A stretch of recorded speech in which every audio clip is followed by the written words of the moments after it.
Hello and welcome to episode number 5 of the Cringe Carnival. What'd you say about my podcast, bitch?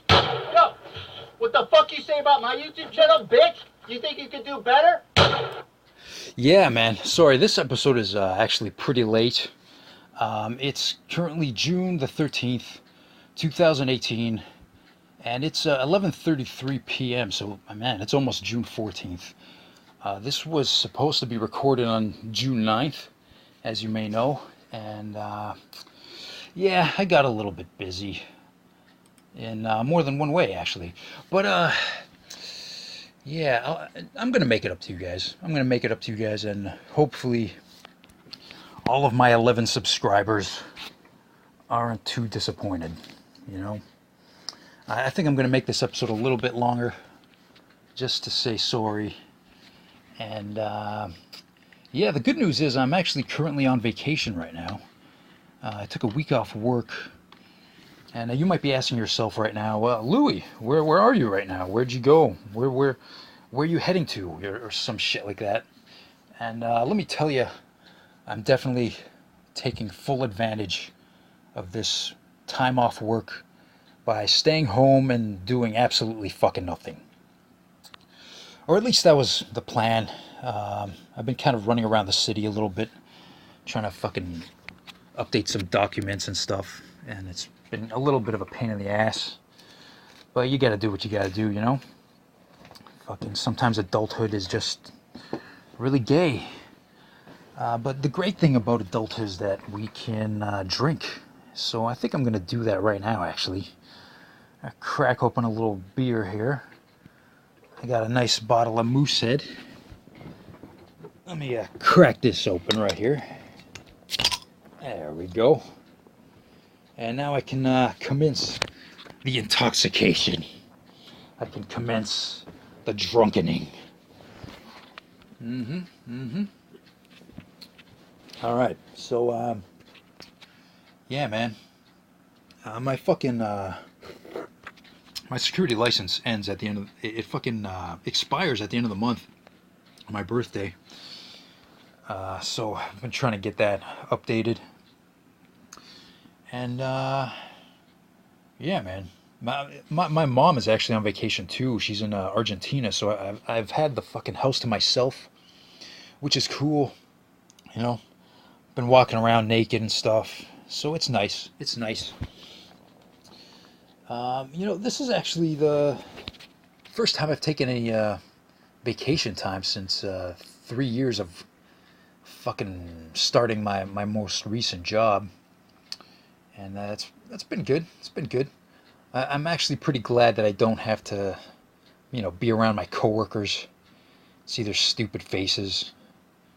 It's nice. You know, I don't really particularly like the current people I work with. And I already spend very little time with them as is, but it's just nice to not have to see them at all for a fucking whole week. Yeah, but speaking of vacations and coworkers, let's talk a little bit about my supervisor, Chris. If you've listened to this podcast before, then you probably already know that this asshole is usually late, and I can't leave work until he arrives, so it's a real pain in the ass. But anyway, before I took my vacation time, Chris was actually on vacation for 2 weeks, and that time was pretty cool because I didn't have to look at his stupid face, and you know, his replacement was usually on time for those 2 weeks, which was nice for a change. But anyway, Chris came back on my last week before my vacation, and of course, for his first shift back, he was like fucking 15 minutes late. What a fucking cool guy. And, you know, one of the first things that he fucking said when he came back was, "I'm tired." Wow. He was tired from having a 2-week vacation. 2-week vacation. And he was fucking tired. All right, buddy. Okay. Let me take a swig of beer here. Yeah, man. But, you know, as you may already know, I already confronted Chris about his lateness once. And I use the term confronted loosely because it was done very politely and casually and professionally. But I did record it and I let you guys hear it, and I think it was episode number 3. But it was pretty uneventful. But actually, yeah, last week last Wednesday, Chris was fucking 15 minutes late again, and I actually recorded my second confrontation with him, which I will let you guys hear in a little bit. But this moment was kind of bittersweet because I was pretty happy with how it went, but unfortunately, the fucking audio on this clip it was terrible. It's terrible, because I was much more assertive this time when I brought it up to him, and the way he reacted, it was like he was like almost like a fucking child being disciplined, because he looked kind of sad when I brought it up, and like he didn't really want to make eye contact, like he was looking away, because basically he knew I was right. But as I fucking left work after that shit, and I walked to the bus station, to the subway station, I was listening to the clip, and I realized you can't really fucking hear our voices too well, unfortunately, because the music in the lobby was a little bit too loud that morning, and I also think I didn't really place my phone in an ideal position to record our voices, which sucked. But anyway, if you listen closely, you'll probably still be able to hear most of it. But I'm still going to use subtitles, of course. And in the beginning of the clip, you'll actually hear me kind of joke around with the superintendent, Zoe, about Chris being late, because she's also very aware of his fucking constant lateness. But anyway, enjoy. Morning, Zoe. How you doing? Okay, not bad. Just waiting for Chris again, of course. Yeah.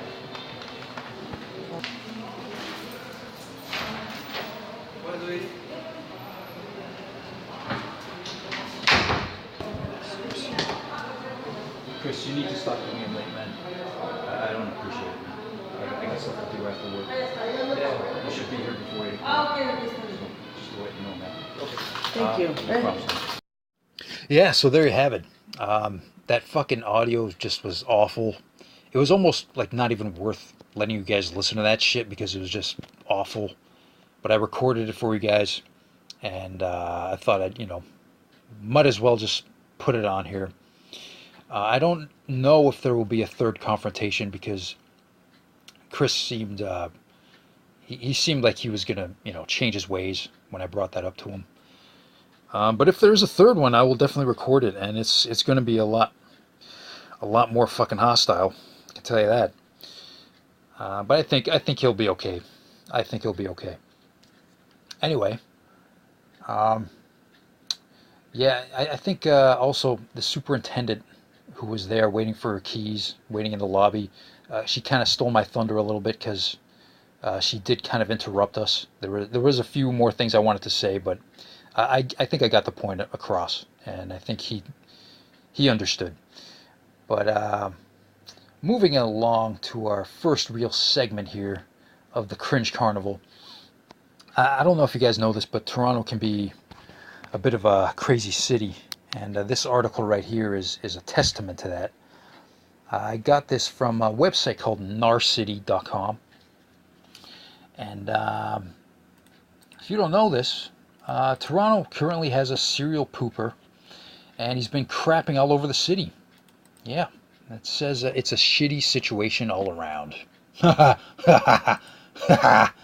Anyway, let's read on about this little situation here. This was written by Miss Elizabeth Keith about a week ago. A Toronto neighborhood has been plagued with a pretty crappy problem lately. For the last few weeks, a mysterious man has been literally shitting in people's gardens and playgrounds. Yeah. Let me take some more beer here. Yeah, man. Residents in the Queen Street West and Peter Street neighborhood say someone has pooped in their area at least 6 times in the past few weeks. But the problem has been going on for a few years, actually.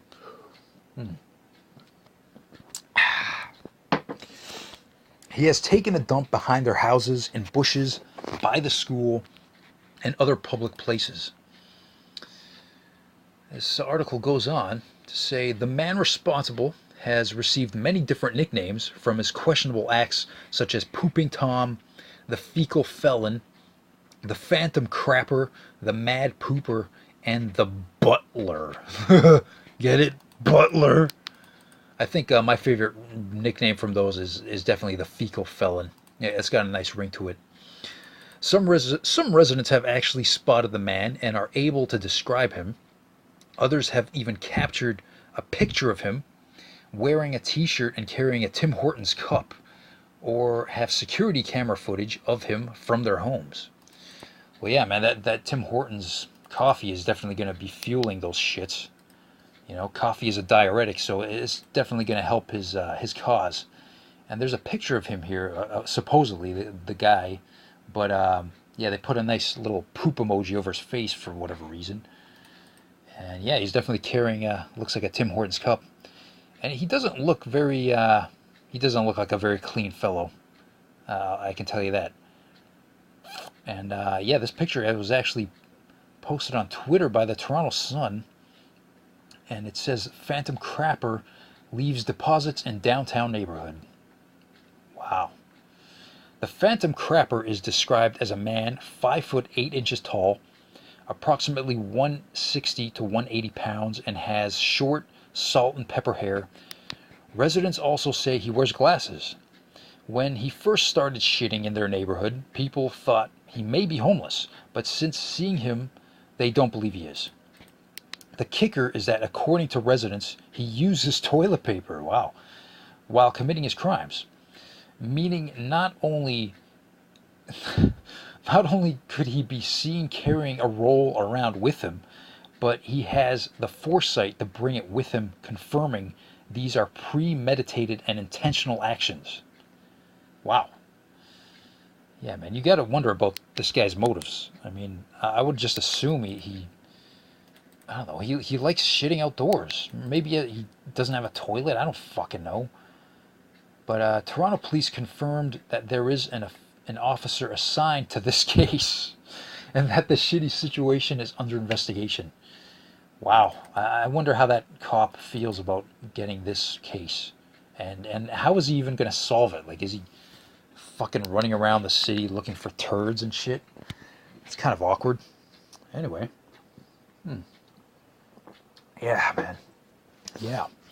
Now, if we can transition to a different story here, you know, because I assume a lot of people would be mad at this Mr. Serial Pooper here, and they wouldn't mind getting a little bit of revenge for what he's doing.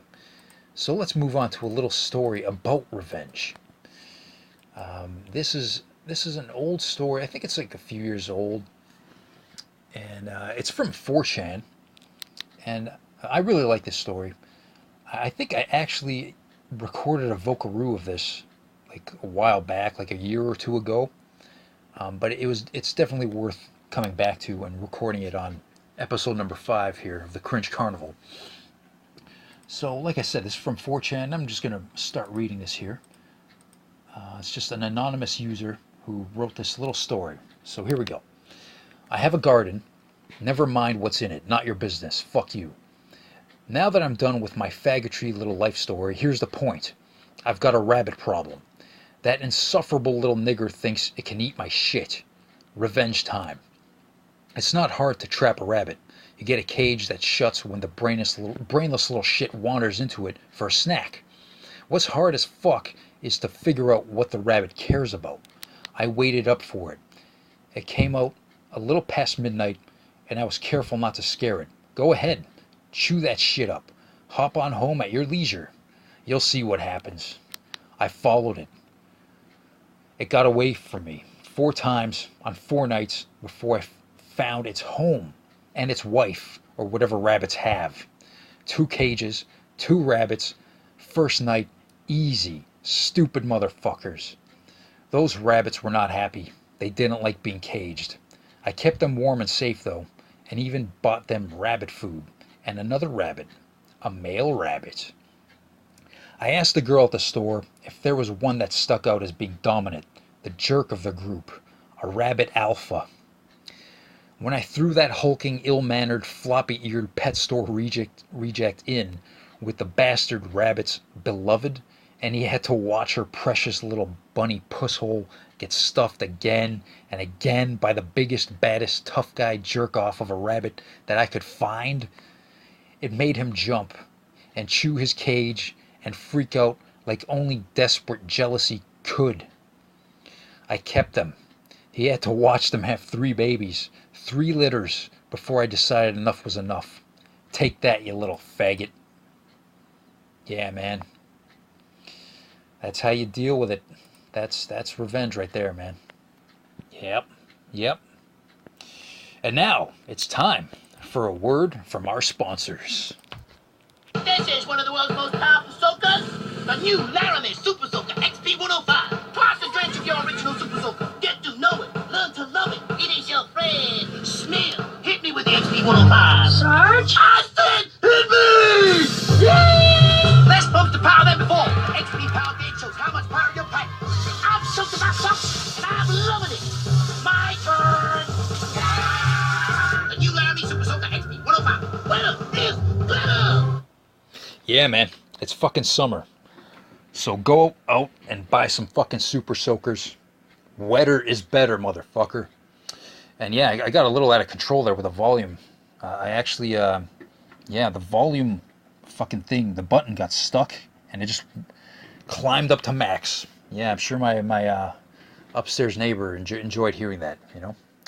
Anyway, a little while back, I got informed by a listener that I supposedly am not catering enough to my female listeners here. So this next article is just for the ladies. It's specifically for the ladies. So this is from the Daily Mail. And anyway, let's just, I'm just going to go right into it and read this shit. How about that? Let me take another swig of beer. Oh yeah. Nothing like a nice little moose head. Okay, so headphones, a bike reflector, a phone, and cash. The bizarre items doctors found in vaginas in 2017. A list of strange objects found in vaginas and penises was compiled based off of the U.S. Consumer Product Safety Commission's database of emergency room visits. Wow. Topping the list of strange vaginal objects was scented soap and deodorant and bottle caps. On the man's list were screws, spoons, and dominoes all stuck in the shaft. Jesus Christ, man. Dominoes? Spoons? Fucking, how the fuck? Jesus. Anyway. As 2017 comes to a close, it is time to reflect on the high points and not so proud moments of the year. Yeah, so this article's a little bit old, but that's all right. Some escaped the year without injury and others weren't so lucky. But few were as unfortunate as these men and women who were hospitalized after losing a variety of strange objects in their vaginas and penises. The items found in females logged by the U.S. Consumer Product Safety Commission's database of emergency room visits included a bike reflector, a phone, and cash. In penises, doctors found a domino piece, a piece of shampoo bottle, oh God, and a small screw.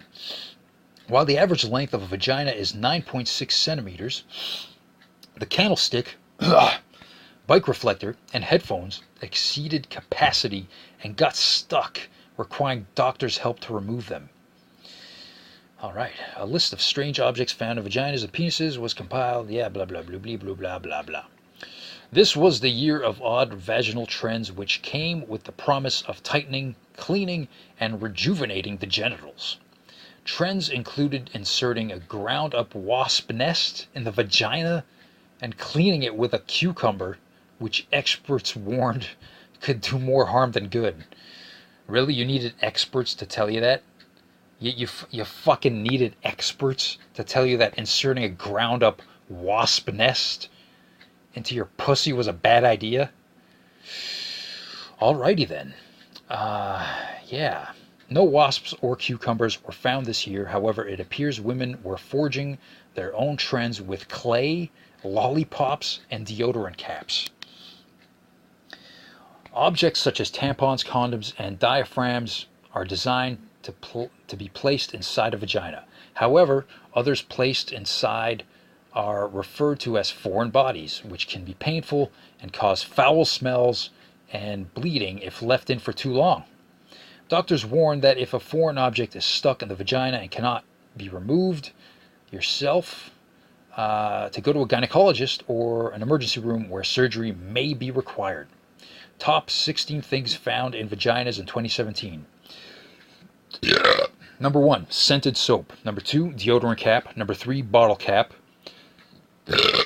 Number 4, penis ring with spikes on. Oh, fuck. Oh, boy. Give me some beer here. Yep. Number 5, silicone balls. The patient stated these were, for when your husband leaves town. Okay. Number 6, a ball. What kind of ball, though? Like, I need details here. A ball. What kind of fucking ball? A basketball? I mean, Jesus. A football? Number 7, bike reflector. Number 8, a sponge. Number 9, headphones. Number 10, a hot towel. Number 11, a phone and money. Was having sex with boyfriend when he put phone and money in vagina. Wow, that's true love right there, If you have a boyfriend who will do that for you during intercourse, he truly cares about you. Number 12, clay. Number 13, a candlestick. Number 14, a lollipop. Number 15, 15 stone balls. Only found 14. Jesus. Using massaging urethral vaginal stone balls, the string holding 15 balls together dissolved. Can only find 14 balls. So what the fuck happened to that last one? Jesus, man. It's like just living inside her uterus for the rest of her life. Number 16, toy wand. Yeah. Oh, there's also a little detail here I missed for the sponge. Number 8 was a sponge. Patient was on period, inserting non-birth control sponge in vagina so she could swim. Wow. That bitch is, she must be a really dedicated swimmer there. Fucking putting a dish sponge up your twat so you can go swimming. Wow. Dedication, man. Anyway, this article continues. Women were not the only ones who experienced genital mishaps in 2017. American men experimented with screws, spoons, and cables, placing them up the shaft. One patient put a paper clip, through the urethra and punctured through the shaft of the penis, according to the report. Oh my God, man. That reminds me of an infamous internet video that you may or may not know of. It's called the BME Pain Olympics. And yeah, that video it's a compilation of penis mutilation, and it's definitely not for the faint of heart. But feel free to look it up if you can take it. It's quite vile, quite vile. But anyway, an MRI or CT scan can spot the foreign bodies that have gone too far into the shaft and gotten lost. In the case of a 50-year-old man who had chopsticks stuck in his shaft, a urologist can surgically remove the foreign objects while the patient was under general anesthesia before it perforated the shaft or any organs. Bruh. Dude, like, I'm thinking about splinters right now. Splinters inside your fucking urethra. Jesus fuck. Yeah, man. Anyway, though embarrassing, visiting the emergency room may have been these men's best bet at saving their penises from excruciating pain. Jesus Christ. Strange items found in men's penises in 2017. Number 1, a little screw. Number 2, a sharp toy. Number 3, 4-inch long metal sex toy. Number 4, plastic spoon. Number 5, piece of domino. Number 6, piece of plastic shampoo bottle. Number 7, paper clip. Yep. Patient put paperclip through urethra and punctured through shaft of penis. Number 8, a coaxial, I don't know how to pronounce that word. Coaxial cable. Okay. Wow. That was definitely cringy. Definitely cringy. Yeah, man. Anyway, moving on to our next segment. Sticking to the topic of genitalia. This is actually pretty amazing. This is some scientific shit right here. This is from a website called irishpost.com. irishpost.com. So, yeah, it starts off with a little pun. Thank God. Women born without a vagina has one made out of fish skin and pioneering new reconstructive surgery. Oh boy. Yeah, man. Modern medicine. It's crazy, eh? A woman born without a vagina has had a new one made using the skin of a freshwater fish.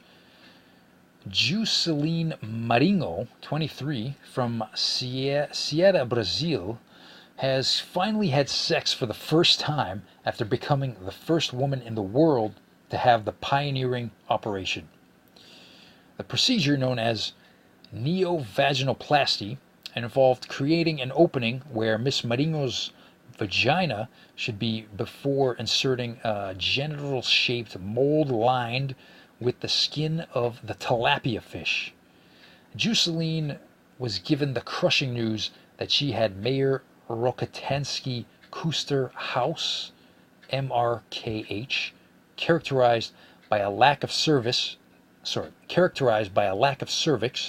uterus, or ovaries, when she was just 15 years old. But after spending 3 weeks at the Federal University of Sierra Hospital for her reconstructive surgery in April 2017, Ms. Marinho was discharged and is delighted with the results. She told local reporters, "My family and friends took me out to toast my new vagina." Jesus.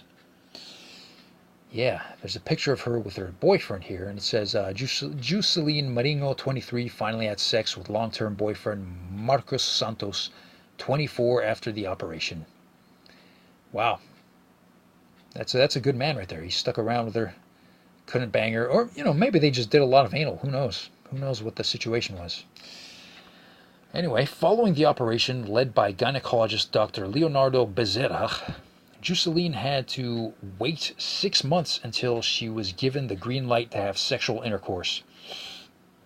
Speaking about her first time being able to have sex with long-term boyfriend Marcos Santos, 24, she added, "At first I was very scared to do it because I thought it would hurt and I was worried it might damage the opening."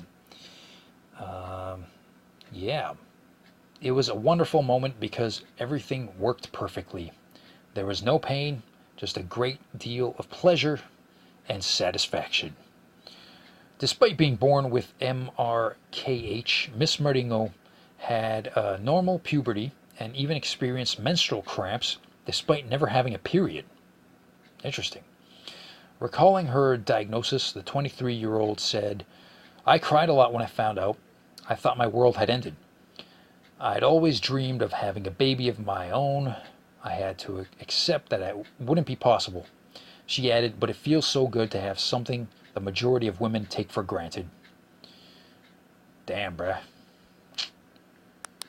Damn, bruh. She has a fucking fish cunt. But that's pretty incredible. Yeah, man. So we're fucking, I don't know how many minutes into this thing. But I got one more fucking segment for you guys before we get to the WireClub questions. So this is going to be a creepypasta here. Let me get some more beer. So this story is pretty creepy, actually. It's called Gateway of the Mind. Let me dive into this thing here. So, in 1983, a team of deeply pious scientists conducted a radical experiment in an undisclosed facility. The scientists had theorized that a human without access to any senses or ways to perceive stimuli would be able to perceive the presence of God. They believed that the five senses clouded our awareness of eternity, and without them, a human could actually establish contact with God by thought. An elderly man who claimed to have, quote-unquote, nothing left to live for, was the only test subject to volunteer. To purge him of all his senses, the scientists performed a complex operation in which every sensory nerve connection to the brain was surgically severed. Although the test subject retained full muscular function, he could not see, hear, taste, smell, or feel, with no possible way to communicate with or even sense the outside world. He was alone with his thoughts. Yeah. Scientists monitored him as he spoke aloud about his state of mind in jumbled, slurred speech. Jumbled, slurred sentences that he couldn't even hear. After 4 days, the man claimed to be hearing hushed, unintelligible voices in his head. Assuming it was an onset of psychosis, the scientists paid little attention to the man's concerns. 2 days later, the man cried that he could hear his dead wife speaking with him, and even more, he could communicate back. The scientists were intrigued, but were not convinced until the subject started naming dead relatives of the scientists. He repeated personal information to the scientists that only their dead spouses and parents would have known. At this point, a sizable portion of the scientists left the study. After a week of conversing with the deceased through his thoughts, the subject became distressed, saying the voices were overwhelming. In every waking moment, his consciousness was bombarded by hundreds of voices that refused to leave him alone. He frequently threw himself against a wall, trying to elicit a pain response. He begged the scientists for sedatives so he could escape the voices by sleeping. This tactic worked for 3 days until he started having severe night terrors. The subject repeatedly said he could see and hear deceased in his dreams.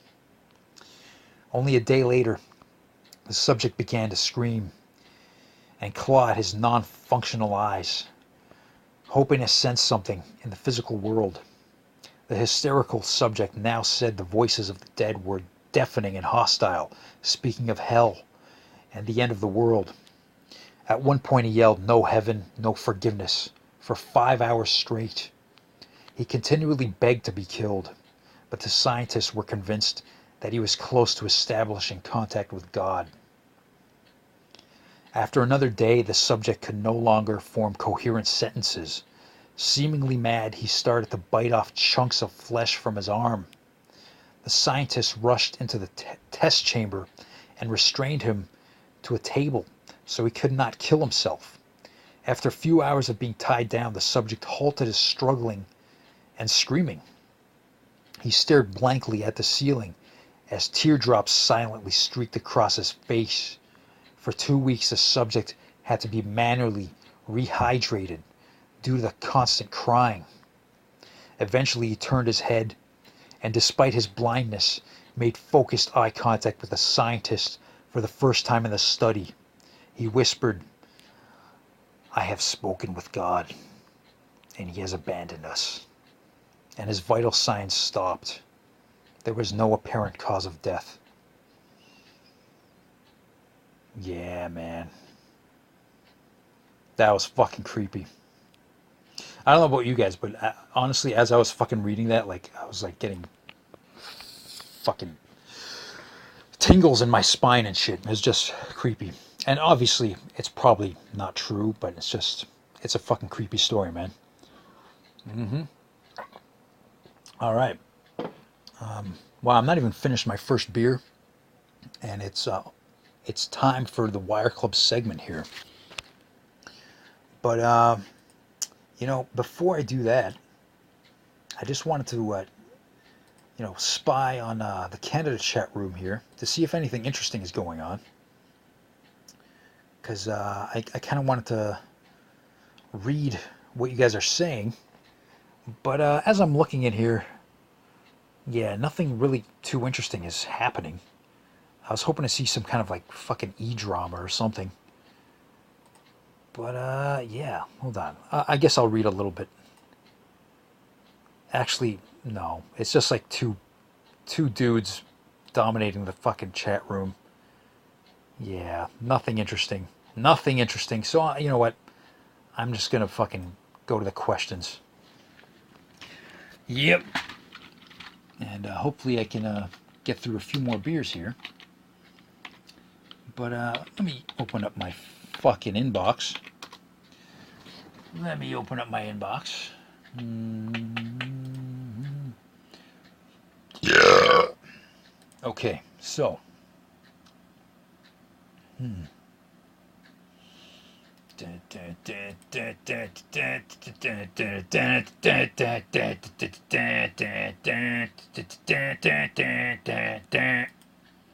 Okay, so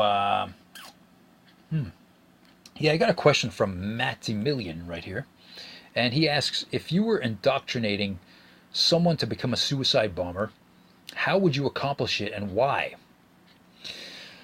Well, you know, honestly, I don't think I could add anything to the way it already works. You know, I'm not going to improve the system that's already in place. Those brown folks really, you know, they got it down. They got it down. They know what they're doing. You know, you take these young, fucking really religious dudes who are filled with testosterone and cum, and you know they're fucking going through puberty and shit, and like you tell them, oh, hey, listen, buddy, hey, if you crash this fucking plane in that building, you're gonna die, and you're gonna go to fucking paradise, bro. You're gonna go to paradise, and you're gonna get like fucking 15 beautiful virgin women that you get to fuck every day. And it's gonna be awesome, man, because you're gonna please Allah. Because you fucking killed Americans in His name. It's gonna be awesome, bro. You should do it. You know, that's as good as it gets. I can't add anything to that. Their system just already works so perfectly. So, I mean, what the hell am I gonna do?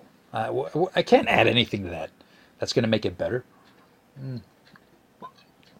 So, yeah, man. I mean, that's pretty much my answer. I got nothing. They got it going on already, so they don't need my help. They do not need my help. Anyway, okay, so I actually sent one question for this segment. I sent one question to a WireClub user. I sent it to Miss Liebstrom because she enjoys the philosophical questions, and that's what I sent her. So the question I sent her was, is the fact that we as a society take bomb threats so seriously a testament to our willingness to engage in preventative measures to avoid disaster, or more so a demonstration of the cowardice we possess as a species and how easy it is to drastically disrupt places and events with very little effort?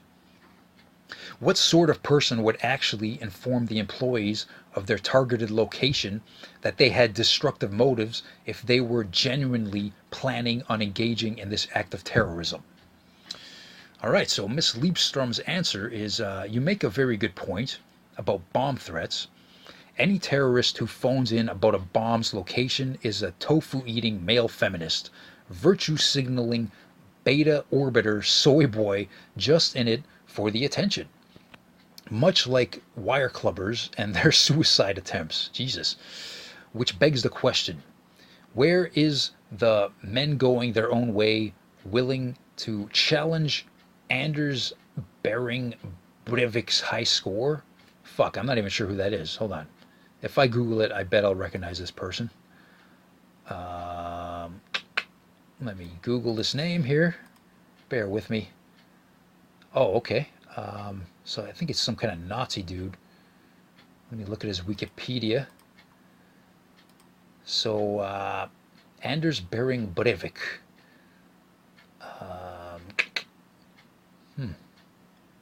also known by his pseudonym Andrew Berwick, is a Norwegian far-right terrorist who committed the 2011 Norway attacks. Well, I kind of forgot about this. On July 22nd, 2011, he killed 8 people by detonating a van bomb amid, I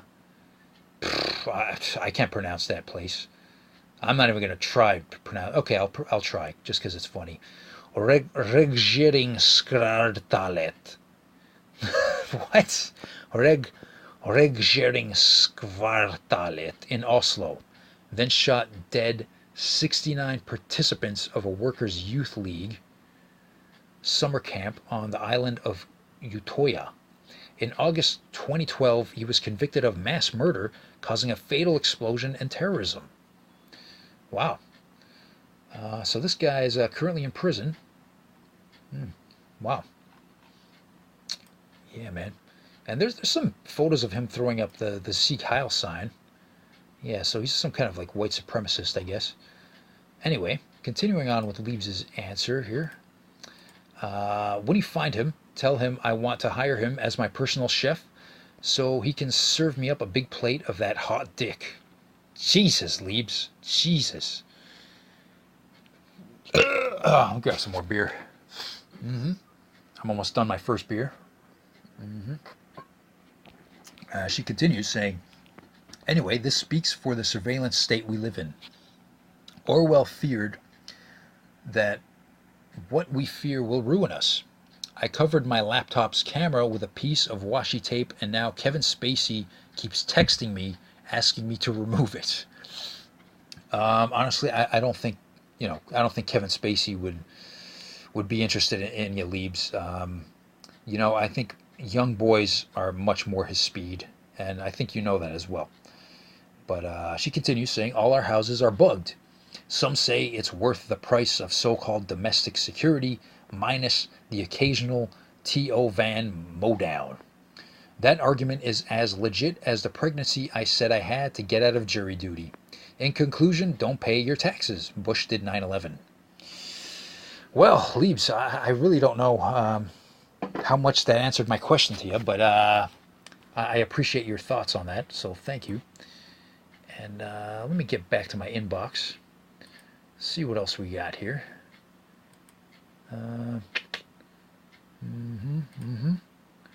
See all received. You know what? Let me grab another fucking beer before I dive into this shit. Grab one more out of my fridge. Grab another one. Yeah, man. Oh, yeah. You gotta love that moose head, nigga.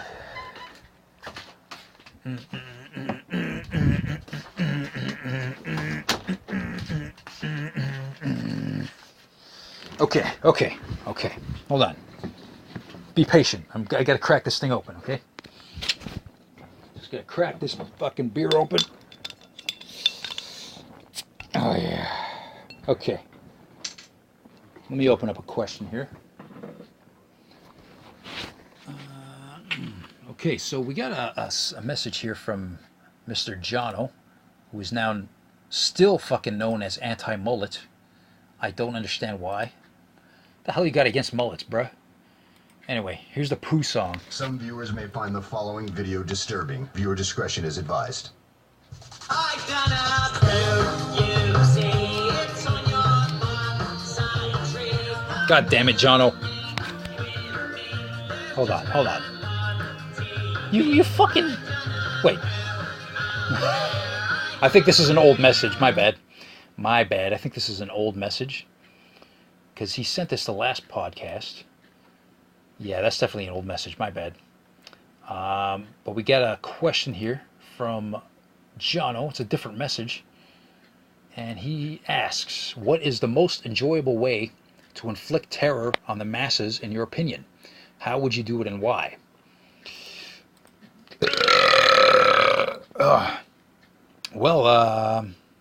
Yeah, that pretty much happened like, several weeks ago. When that fucking guy mowed down all those nice folks with his little van, his rental van, So that was pretty terrifying. Besides that, though, I mean, could you imagine, like, just if everywhere you went, you could hear Nickelback? Like, how awful that would be? Just that is pretty terrifying, too. But, I mean, even if you were a Nickelback fan, eventually that's got to start getting to you, right? Like, look at this photograph. Like, everywhere you fucking go, you hear that shit. Like, Jesus, you're going to start hating Nickelback eventually. You're gonna start realizing what shit music they make. But yeah, that would be pretty terrifying. So if you can't afford to rent a van, or you just don't want to do that, just maybe consider just playing Nickelback wherever you go loudly. Like you're riding the bus and you got like a speaker, and just fucking blaring that shit, pissing everyone off, and they wouldn't be able to do anything. Yeah, man. That would be pretty awful. That would be pretty fucking awful. Thank you very much for that question, Jono. We got another question here from some fella known as Technically Correct. I'm not sure who this is. Technically Correct. Let me look at this profile. Yeah, I don't know. I don't know who that is. Anyway, the question is, can you sing us a song? Well, I believe I just did. Yeah, like just a moment ago, I was singing Nickelback. Look at this photograph. Every time I do it makes me laugh. I don't know the rest of the lyrics. What the hell is on Joey's head? Sorry, I'm going to drink some beer. Anyway, thanks for the question. That's all I got for you in terms of singing. So we got a question from Mr. Philip Oliver Holes. What do you got here, Phil? Is it safe to get a BJ from a dragon? Man, you know, there are a lot of variables in that question. You know, like how big is your dick? How durable is your dick? How gently can that dragon blow you? Does it have all its teeth removed? You know, how good of a fucking head giver is that dragon? So there are definitely a lot of variables, and I don't have enough information with this question to answer it appropriately. But I'm leaning towards no. It's probably not safe to get a BJ from a dragon. You're probably gonna lose your cock, man. You know. I wouldn't want to put my dick inside a dragon's mouth. That's for sure. That would not be a good time. I highly doubt it. Yeah, man. I would rather not do that. I'd rather not do that. So to answer your question, no. I would say no. Thank you very much for that question, Phil. And we got a few questions here from Mr. Badman Dan. Let's see what he's got. Okay.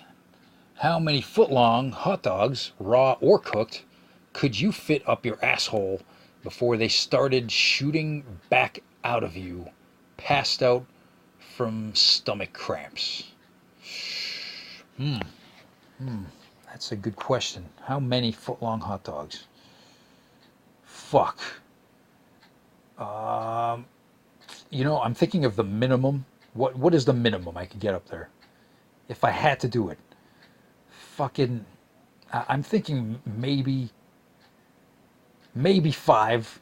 Maybe 5. I could do it, maybe. It would definitely help if I could, like, practice for, like, a week to try to, like, maximize the ability. But I think I could get 5, maybe. Minimum. Yeah. But, fuck, man. Footlongs. Jesus. That's going to fill me up quickly. But, yeah, I think if I had the training, I could get at least 5. Thank you very much for that question, Dan. He's got a few more here. Let me open this up. And Badman Dan says, do you think that big predator cats in Africa or whatever rape the animals that they murder for food? Hold on. Let me read that again. Do you think that big predator cats in Africa or whatever ever rape the animals that they murder for food? I don't. Probably not. Probably not. I highly doubt that. Yeah, I've never heard of any instances of that happening. But I don't know. Fuck, maybe if they just got really fucking horny, maybe it happens. I don't fucking know. It's definitely possible. It's like you might as well just fucking bust a nut on it before you eat the fucking thing, right? I don't know. I've never really thought about that, but yeah, it's definitely a possibility, Dan. Thank you for that question. I think he's got one more here. Batman Dan. Let's see here. Would you bang a 100-year-old woman? And if you did, possibly for money, how much money would it take to get you to felch your own cum out of her after? Felch. I'm going to have to look up that word. I think I know what it means, but let me just confirm. Felch. Okay, Urban Dictionary. Felch, verb. The act of sucking or licking ejaculate or other substances mixed with ejaculate out of the orifice. That's exactly what I thought it was. Just had to confirm it. In which they were deposited. Most commonly used to refer to sucking out semen after anal sex, but technically sucking the semen out of your girlfriend's pussy is also felching. That sounds like a lovely activity. Noun, referring to the substance ingested during the act of felching, generally a mixture of semen and other bodily fluids, feces, sweat, vaginal fluids, etc.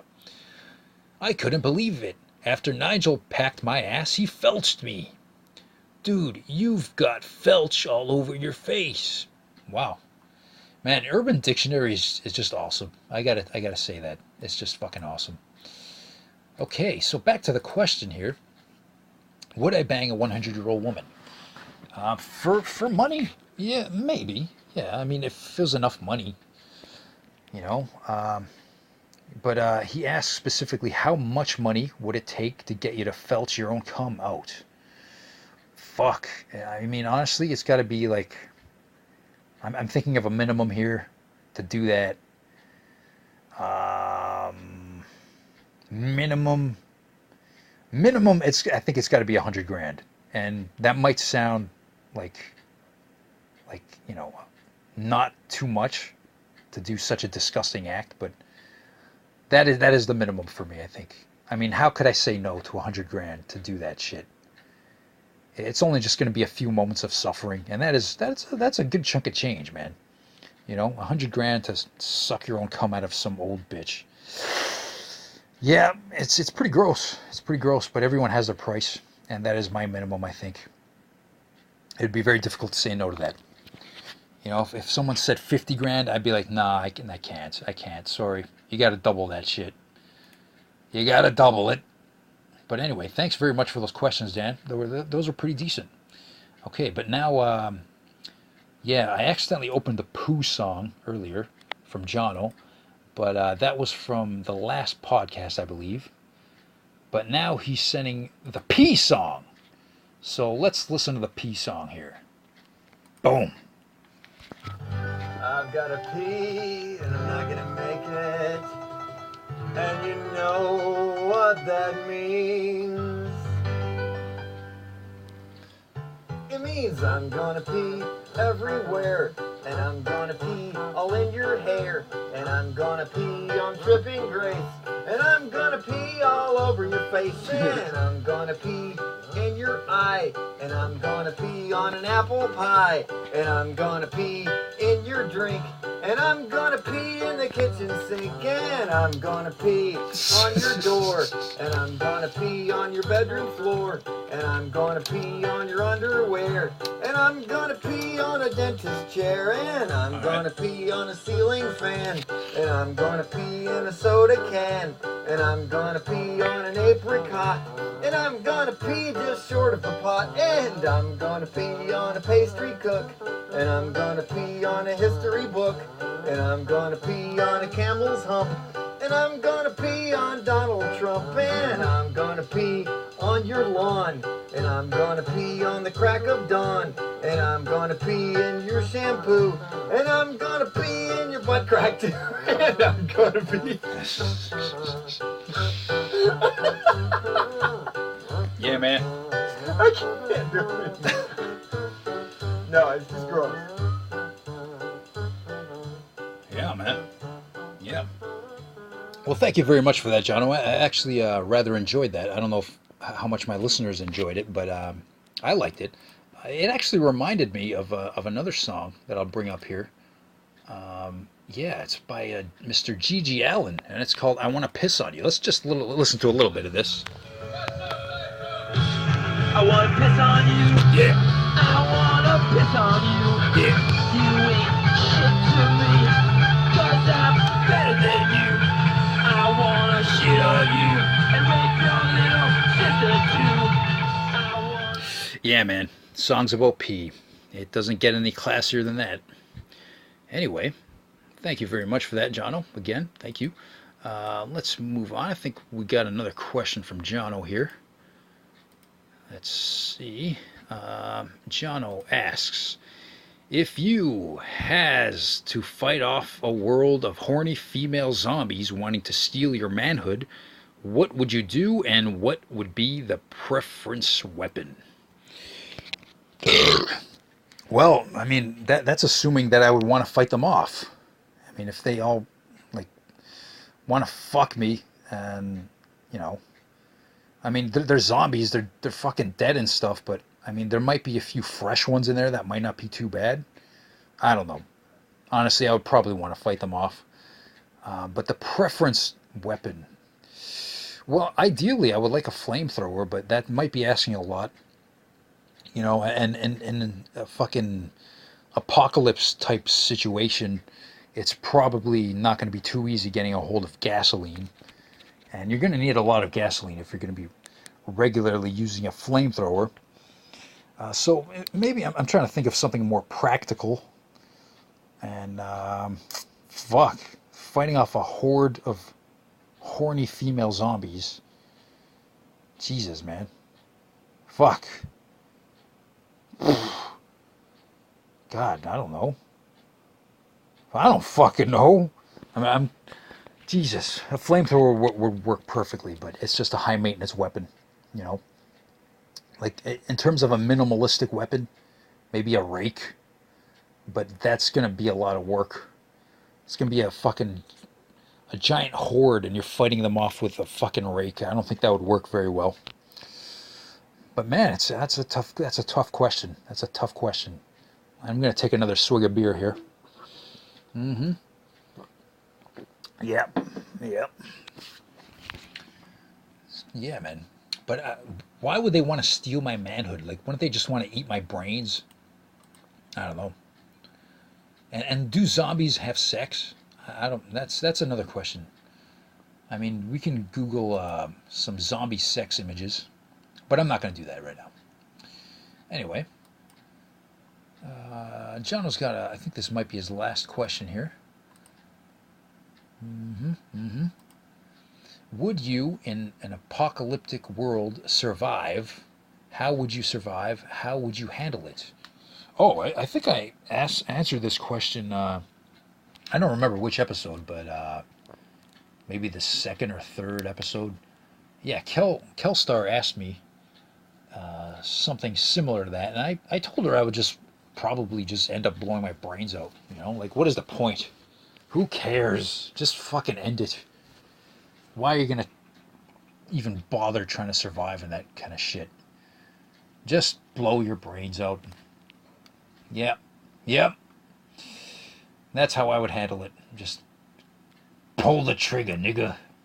Anyway, thank you very much for those questions, Mr. Jono. Or should I call you Mr. Anti-Mullet? I don't know. Now, we got a message here from Inked Sin, which I'm not really looking forward to because her messages usually suck. It's probably just going to be some link to a naked guy or something. Yeah, there's a link here, but the user has been deleted since. I think I actually saw the picture she was sending, some kind of anus or something. But there's actually some questions here that she sent.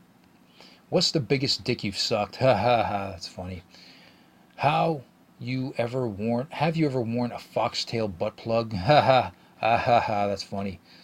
Will you be attending Pride as a naked butterfly with tits? Ha ha ha ha ha. That's funny. Ha ha ha. Yeah, I would thank you for those questions, but I don't want to.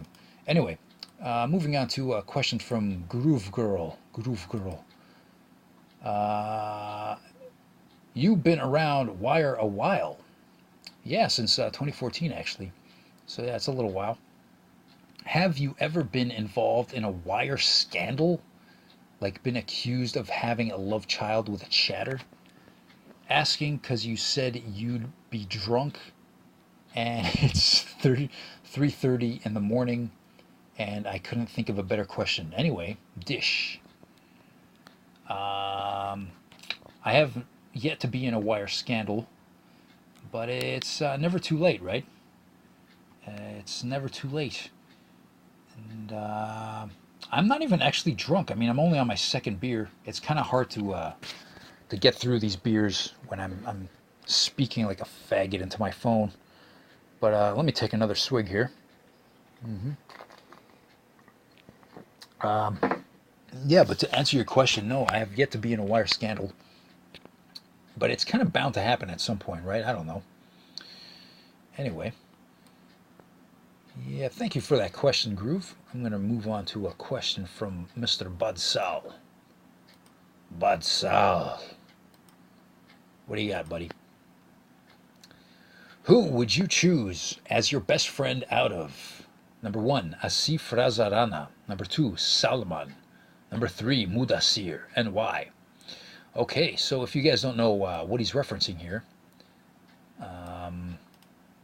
actually, I'll put up the picture for the video of the podcast, and you'll see exactly what he's referencing. Yeah, you can take a look at that. And now, you know, I'm definitely not gonna pick Mr. I'm not gonna pick Mr. Asif because because to make a post like that on Facebook about how he just ditched his best friend and like made some other asshole his new best friend, like that is low and shitty and also pretty fucking gay, by the way, if he was being serious. So I would definitely not pick him. Absolutely not. And it's also kind of dickish of Salman to include himself in that. You know, I don't think I'd pick Salman either. So, I mean, I tend to kind of gravitate towards, you know, outcasts and losers and stuff, just because I find them more relatable. I find them more interesting. And so, you know, in terms of this situation, Mudassir is pretty much the outcast, and I think I would most likely pick him. Yeah, I would most likely pick him out of a best friend, because I would be interested to hear a story, you know? Like, what the fuck happened? Why did Asif fucking give you the cold shoulder like that publicly and just reject you and replace you? I would want to hear his pain and what happened. Like, why? Why the fuck was Asif such an asshole? God. Anyway. Yeah, that's my answer to your question, Bad Sal. I rather like that question. Thank you very much for that. Moving on here.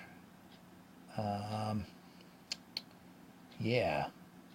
Okay, here we got another question from Bad Sal. Okay, this one's a little longer. Let's see here. Let me take another swig of beer. I gotta endorse Moosehead here because it's I think it's my favorite beer. It's the one I like to drink the most. So I recommend Moosehead. But I don't recommend getting head from a moose or a dragon. You know, that's probably a bad idea. Anyway, Bad Sal says, if you showed up for the night shift at work one night as usual. And a few minutes after you settled in, some guy showed up dressed in in the same company uniform as you, showed up and said, "Sorry I'm late," and then started acting like he was going to be working with you all night. Then you phoned your boss, and the boss didn't know anything about the guy. Would you, number one, take it personally and get butthurt? Number two, take it personally and massively hurt the guy's butt? Number three, call the cops?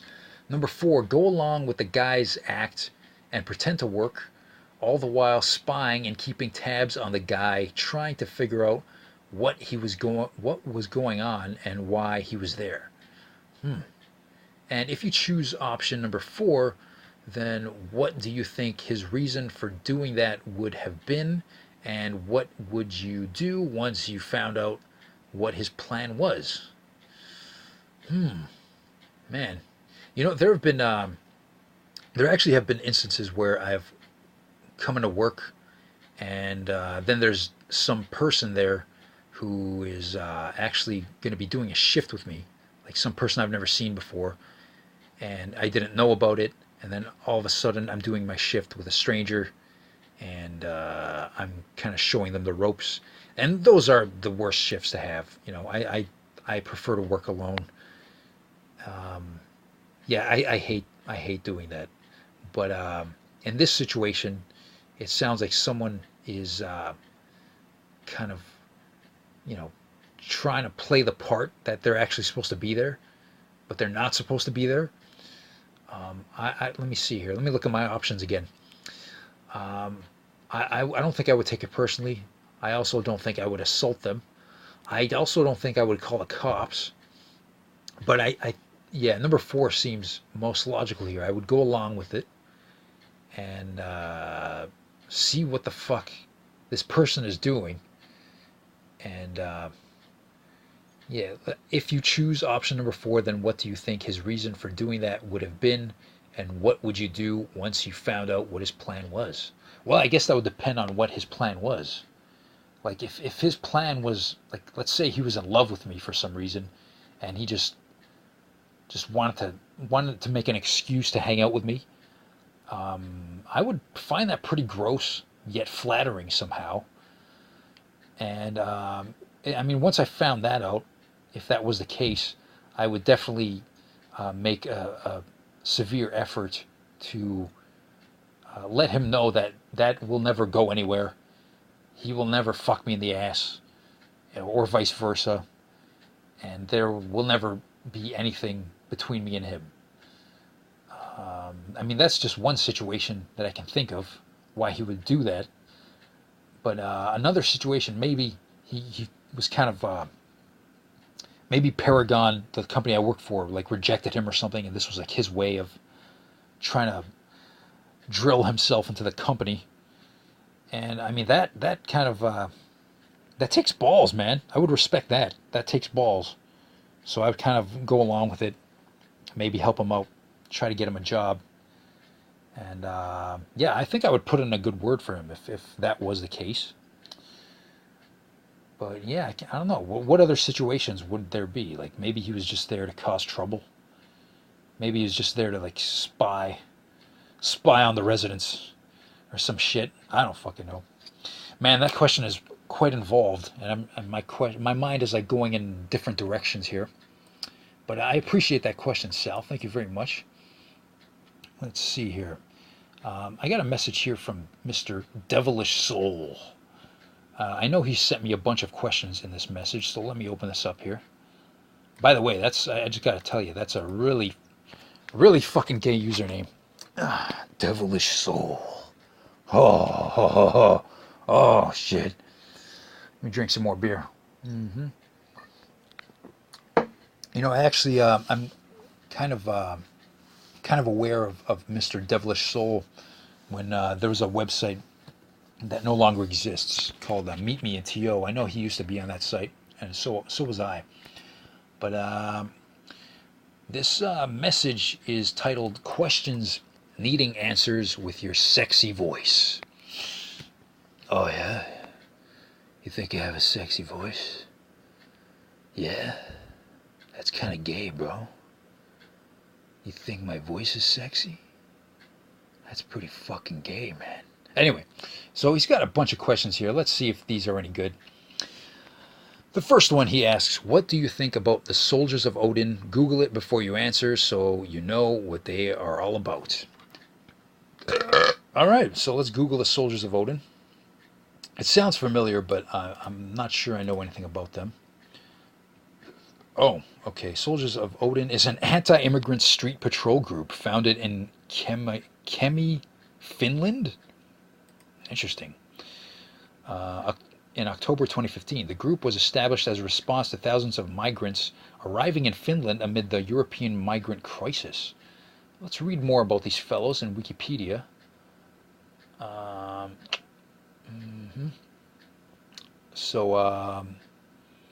Yeah, the SOO has denied claims of being a racist or neo-Nazi group in interviews and on their public Facebook page. However, the group's founder, Mika Ranta, has connections to the far-right neo-Nazi Nordic resistance movement and a criminal conviction stemming from a racially motivated assault in 2005. According to the Finnish public broadcaster Yle, a private Facebook page for selected members of the SOO shows that racism and Nazi sympathies are rampant among higher-ranking members. The group's nature has raised concerns of anti-immigrant vigilantism. In addition to Finland, affiliates of the group have a presence in Australia, Canada, Germany, and the United States and the United Kingdom. Fascinating. Fascinating. Man, I have mixed feelings about this because on one hand, it's pretty shitty and, you know, it's fucked up. It's kind of fucked up to like beat up fucking refugees and shit and like tell them to fuck off. But on the other hand, it's like it's almost sort of noble in a way because they're protecting they feel like they're protecting their country from people who they think shouldn't be there, and that's kind of noble, even though it's it may be, you know, fucking it might be wrong. I think their heart is in the right place. They feel like they're doing good. So I don't know. I have mixed feelings about it. Yeah, the Soldiers of Odin. That's quite an interesting group there. Anyway, yeah, I don't really know how I feel about it. But yeah, I don't even live in Finland, so what the fuck? Anyway, question number 2. Have you experienced any paranormal activity when you were patrolling the condo you were working at? Were you scared or were you trying to chase those entities? Be honest. Man, the most paranormal activity I've seen in that place is just fucking drunk people doing dumb shit. Yeah, man. Like fucking, once there's a dude that just like fucking stumbled into the elevator and just he went up to his floor and the door opened for him, but he didn't see it open because he was like just leaning against the wall, like almost passed out on his feet. And then after the door closed, it's like he like for some reason he didn't even know how to open it, and then he just kind of stood in the elevator, passed out on his feet. And I was like just watching him, and for a while I thought he was trapped in the elevator, so I went up to check on him, and then I opened the door, and he just he looked at me like confused and didn't know what was going on. And then I walked with him to his unit, and yeah, I brought him to his door and walked away, and I assumed he went into his suite, but later. A few hours later, I went on a patrol and I found the fucking retard just sleeping in the hallway in front of his door because I guess he couldn't find his keys, and he was just passed out in the hallway, and I had to wake the asshole up and like let him into his unit. Yeah, and that's pretty much the most paranormal activity that I'll fucking see in that place. Anyway. Question number 3 from Mr. Devilish Soul. As a metalhead, how do you feel about wiggers dressing like black thugs, lowering their pants, showing their asses? Well, I mean, I don't know what me liking metal has anything to do with that, because I mean, it's just gross in general. I mean, I don't like wiggers in general, especially if they're Portuguese, because it's just, oh my God, it's such a embarrassing representation of what I suppose is my culture. Yeah, man, it's so embarrassing. And there's so many fucking Portuguese wiggers in Toronto. It's just so embarrassing. Jesus, man, it's just fucking gross. And they're all the same. It's like, fuck, just fuck off. Anyway, another question from Mr. Devilish Soul. Ophelia mentioned in the room that she sucks. If she does, you think she will spit or swallow? Well, I mean, I suppose that would depend on how much she likes the fella. I mean, I don't know. I have no idea about Miss Ophelia's sex life, but I assume if she liked him, then she would be a nice girl and swallow the load. You know? I'm just speculating. I don't know. But if she would decide to spit, that's perfectly fine. You know, I mean, I can understand not wanting to swallow cum. I get it. I totally get it, and I sympathize. But you know, I think chicks should be, they should be good girls and just swallow the load. That's just my humble opinion. Anyway, another question from Mr. Devilish Soul. If you were to mentor Devin, what advice would you give him to do? Hold on. What would you advise him to do to up his game on Wire? That's kind of a gay question. To up his game. In what sense, though? Like, in what sense? To pick up chicks? Like, just to be more entertaining? I'm not sure. I don't understand the question, really. Fuck. I don't know. Devin has always been kind of like a boring just dude in the chat room. Like, he almost doesn't even matter. I mean, that's fucking, it's mean to say, but that's just how I feel. It's like he doesn't even matter. His presence is irrelevant in Canada chat, just to be honest with you. It's irrelevant, and I think a lot of people feel the same way. Yeah, but to up his game, I don't fucking know. Like, just fuck it. At least say something intelligent, maybe. Fuck. I don't know. I would say try to be funnier, but like, whenever he tries to be funny, it just kind of falls flat. I don't know. That's all I really have to say about it. He's got a few more questions here. If you were to mentor Stalker Bob, will he ever be able to get laid? Fuck, I don't know, man. I don't fucking know. He probably already gets laid, but it's just against their will. You know what I mean? Like, fuck. He's so creepy. But, Jesus, man. I mean, I'm not going to be the one to get him laid. I can tell you that. Sorry, I'm just drinking some beer here in the middle of this. But, fuck, I don't know. That's all I got to say about it. 2 more questions here from Devilish Soul.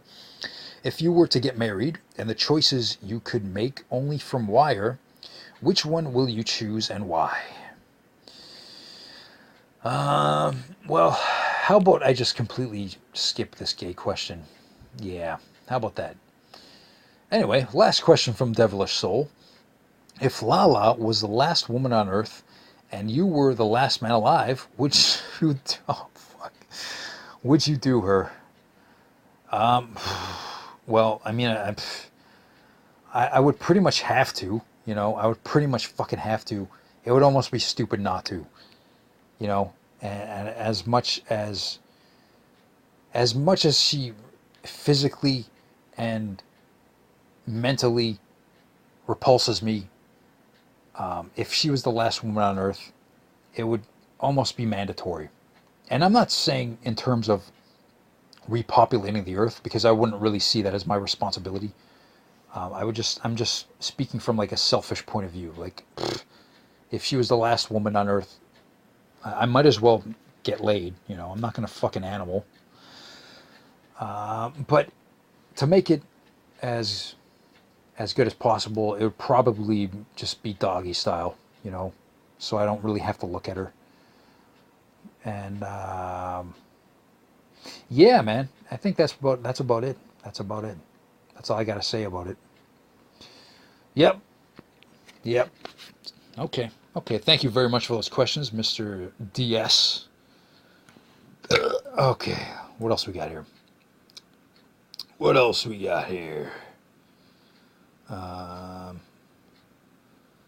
Let's see here. Okay, we got some questions from Ophelia. Let me see. Hey, Louie. It is becoming increasingly hard to question you. May I? Number 1, did you vote today? If so, who did you vote for? If you didn't, why? And since you will be reading this question when the votes are tallied, what kind of corruption is in store for Ontario under the rule? Insert new premier's name here. I do not vote. I have never voted in my entire life. I find it to be completely pointless. I'm very cynical when it comes to politics. I just, to me, it's just absolutely pointless. They're all the same. No one who is elected into office will make any sort of real change. It's not going to happen. They just become another cog in the system. And yeah, I mean, that's just how I feel about it. And if I'm not mistaken, I mean, I'm not even 100% sure about this. I'm like 90% sure. I think it was Doug Ford who won, right? And I don't know, man. He's just another dude. Just another dude. I mean, some people are calling him the Donald Trump of Canada. That may be a bit of an exaggeration. I don't fucking know. I mean, he kind of has some experience, right? And his brother was mayor. And, I mean, he kind of has secondhand experience when it comes to that. So maybe he'll do all right. I don't fucking know. But, I mean, and especially when it comes to Canadian politics, I'm just extremely uninterested. Just, it doesn't matter to me. Yeah, that's pretty much it. And it's going to take, like, a lot to ever make me vote. Like, I really have to see a dude and, like, really admire him and be like, yes, that's the guy. I like him. I will actually go out and vote for that dude because I want to contribute. But he's not out there. I don't think he's out there. And, you know, the thing is, my gym is actually like a government-run gym. It's a community center. So they actually have, like, spots where you can go and vote, and in the community center. So it was really, like, it was really conveniently set up for me to vote if I wanted to.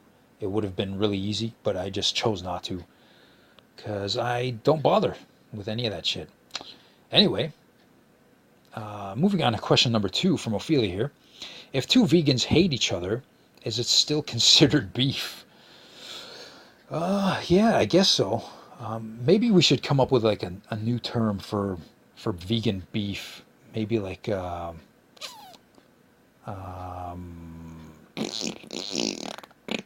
mean, what do they call like the fake beef that they sell? The fucking soy beef. It's like vegan beef. Yeah, maybe it should just be called soy beef. You know? I don't know. I don't fucking know.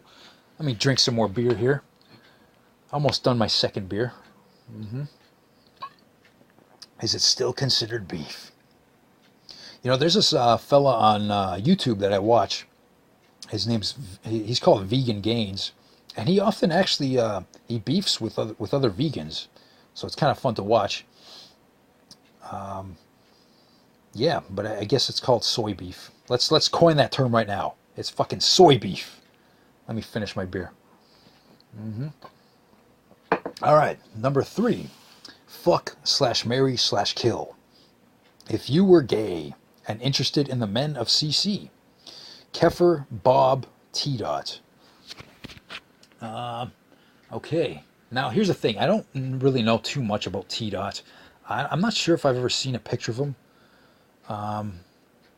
Fuck. I mean, because I rarely even see him in the room, so he's not like fresh in my mind. Maybe I have seen a picture of him. I can't recall.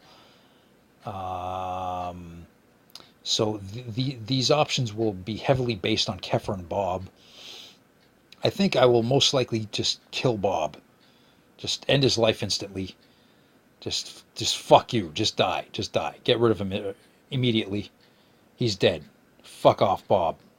You know, I also hear that his name is actually Josh, but people are calling him Bob for some reason. I don't know why. Like, how did that even start if his name is actually Josh? I don't know. Anyway, yeah, I think I would probably marry T-Dot, and I would fuck Keffer. Yeah, I would fuck Keffer. I'm not proud to say that, but yeah. Yeah, I would fuck him. Very violently and dominantly. And then I would give him a nice little kiss on the cheek and leave. How about that? Yeah, I think that's my answer for you. Anyway, number 4. Did you kick the shit out of Chris yet? Well, Ophelia, you probably heard my second confrontation with him. And yeah, I mean, I had to tell him what's what. You know, you got to stop being late, motherfucker. And you know, I'm almost hoping that he continues to come in late, so I can just really fucking give it to him. Just almost like to the point where it's like almost verbal abuse. Because, Jesus, man, just give me an excuse, Chris, please. You fucking cunt. Oh yeah. You know, it's gonna take a lot for me to beat the shit out of him. I can tell you that, though. But he's really starting to piss me off. It's constant lateness because there's no excuse for it. And he's the supervisor. I don't have to tell him this bullshit. Fucking cunt. Anyway, thank you very much for those questions, Ophelia. I appreciate it. Now we got some questions here from Miss Chaos and Melody. Let's see here. Xena or Buffy the Vampire Slayer? Oh boy. Well, I assume this question is sex-based. I'm just assuming. Because there's no real context in it, but I'm just assuming it's sex-based. Now, I gotta tell you, when I was a kid, I had a huge crush on Buffy the Vampire Slayer. Huge crush. Like, she was just like the love of my life at that point. And now looking back on that, I feel really silly because, I don't know, man. She's really not, I don't know. She's just like too skinny, you know? Like, she's just too skinny. And now as an adult, looking back on pictures of her, which I'm doing right now, Sarah Michelle Gellar, I don't know. She doesn't do it for me, man. I mean, she's an attractive lady, but I don't know. It just doesn't do it for me. Yeah. So your other choice is Xena, and you know what? Let me look up recent photos of Lucy Lawless, which is the actress's name. Lucy Lawless. Let me see some photos here to make my decision, just to confirm. Lucy Lawless, Xena. We are looking at pictures here. Wow, you know what? She has aged very well. Yes, I haven't seen pictures, like modern photos of her, but man, she has aged very well. That's a fucking MILF. Jesus. Okay. Well, there's one picture where she's got like kind of a dyke haircut, and definitely not digging that. Yeah, I think I'm leaning towards Xena, honestly. Leaning towards Xena. How fucking old is she now? Whoa, there's like a picture of her with like her boobs out here. Fascinating. Anyway, yeah, how fucking old is she? Let me see. She is currently 50 years old. Wow. Well, she looks very good for her age, I gotta tell you. Yeah. You know what? Let's look up pictures of Sarah Michelle Gellar. Let me see here.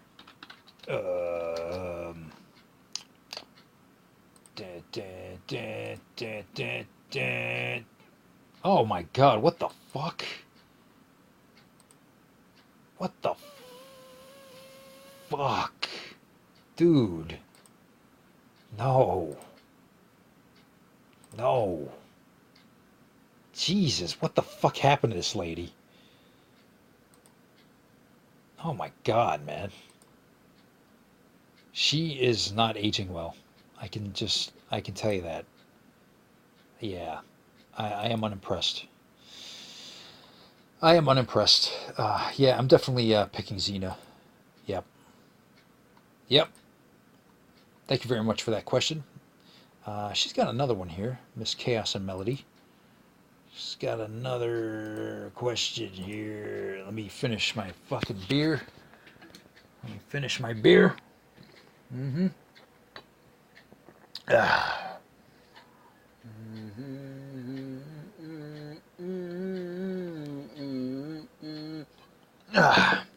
Okay. If you could ask one question and get the absolute truth, what question would you ask? Fuck.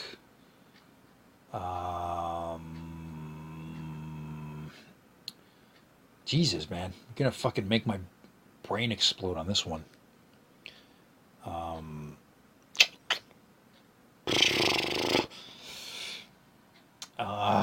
God damn it.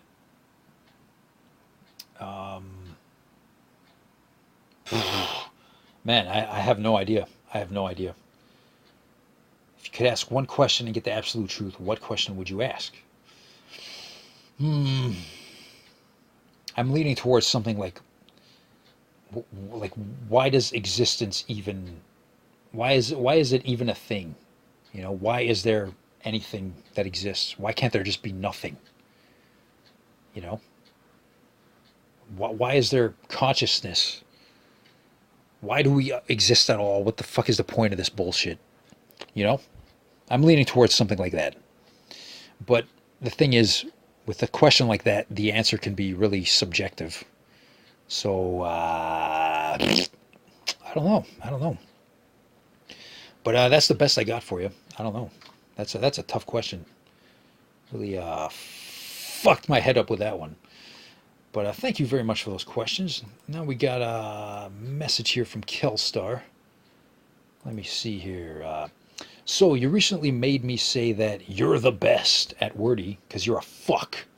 But you actually are pretty good. When do I beat you? Sorry. What? When do I beat you? How butthurt do you get considering how much I suck at wordy? Also, this is a pretty gay question. I'll do better next time. Well, thank you very much for acknowledging the gayness of your question, Kelstar. I appreciate that. I don't usually I don't get too butthurt when you beat me. Yeah, usually I'm pretty fine with it. It's just I get kind of upset if I know that I didn't put my best effort into it. You know, sometimes you just have like an off game where you really, your brain wasn't working. You had something else on your mind, or you were kind of distracted by something. And then, yeah, those are the worst. And it's a tough pill to swallow because wordy is an extremely serious game that we should all take extremely seriously. And yeah, those are just the facts, you know. Anyway, thank you for that question, even though it was fucking gay as hell. So we got a message here from Leebs that says mediocre podcast queue. Oh, fuck. Okay. If you had to switch lives with a WireClub user of the same sex, who would it be? What about the opposite sex? All right. Well, obviously, the only answer is Mr. Balraj, you know, Lord, because he's a fucking baller and a millionaire, and he's rich, and he fucking spits on all us peasants as he should, because he's better than all of us. So that's the only answer, you know. I would have to switch lives with him because just there's no superior answer. The next close answer would be Young and Rich, because he's also super rich and awesome. And, you know, those are the two top ballers on WireClub, besides Rabbit, of course, who is also rich as fuck. But yeah, it's got to be like one of those three. And then I'm going to like take all my money and just fucking go boating and do rich guy stuff and just spit on all you fucking peasants. Yeah. And about the opposite sex, fuck,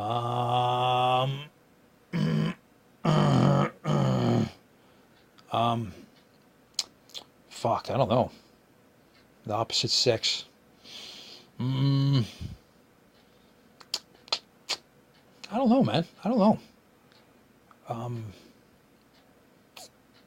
Fuck. I don't know how to answer that one. You know, I'm leaning towards like someone like, it would have to be like someone really slutty and just take a bunch of fucking dicks all day. I know that sounds really gay. That's fine. But like, I'm thinking that I would want to experience what it's like to be like a really slutty chick for a day. Anyway, moving on. Thank you very much for that question, Leebs. And she's got another one here. Says, wait, I forgot to add my other questions. What would you name Lord's boat? You know, it's interesting because I was just talking about Lord and boating, and this is just honestly coincidental because I mean, this is the first time opening this message. And what would you name Lord's boat? The fucking, you know, I'm thinking of putting Curry in the name somewhere just to be like a racist asshole. Yeah, man. The Curry Wave Runner or some shit like that. I don't know. I'm awful. But if the girls of Wavia approached you asking for a threesome, but requested you first sacrifice a family member as per Korean custom, would you show strong devotion by choosing your mother, or would you disrespect them and choose a family member you don't care about? Well, Miss Leebs, I'm pretty sure there are more than, I mean, how many members are in Wavia? If you don't know, Wavia is a Korean dance, group. I don't know, like they're kind of a music group, right? They're all Asian chicks. Fuck, I think there's like 4 of them, right? So if it was a threesome, it'd be only like 2 of them asking for it or something. But I mean, first of all, I would completely deny their request. Yeah, I'm not really into them that much that I'm gonna kill a fucking family member. Yeah, and especially my mother. I'm not gonna kill my mother for those stupid cunts. Jesus Christ, lady. Fuck. Let me grab another beer here. Let me go to my fridge. Crack open a cold one. Oh yeah. Oh yeah.